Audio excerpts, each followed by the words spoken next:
Fa 8 mesos que es va inaugurar la primera biblioteca pública de la zona nord. L'equipament dona servei a més de 13.000 veïns de Torrebaró, Vallbona i Ciutat Meridiana. En poc temps, aquest edifici de 2 plantes s'ha convertit en un referent cultural a la zona.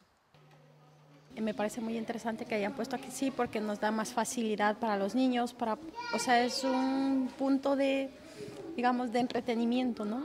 Que podemos ver cosas interesantes, aprender muchas cosas y que nos queda muy cerca de casa y está, me parece muy bien.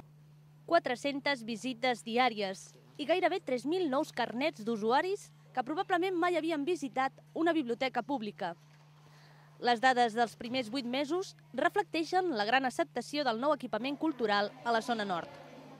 Els grans beneficiaris han estat els més joves, que diàriament s'apropen a la biblioteca per aprendre, jugar i fins i tot divertir-se. Vine a la inauguración, me explicaron todo, cómo funcionaba y me gustó. Nos divertimos, a veces encontramos amigos, empezamos a hablar con ellos.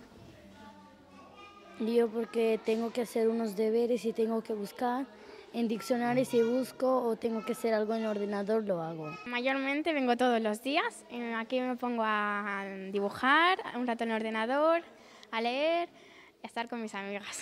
Cuando vengo a la biblioteca yo veo cuentos y hacer cosas difíciles. He hecho muchos talleres como danzas africanas, taller de trenas y las de genas y papiroflexia.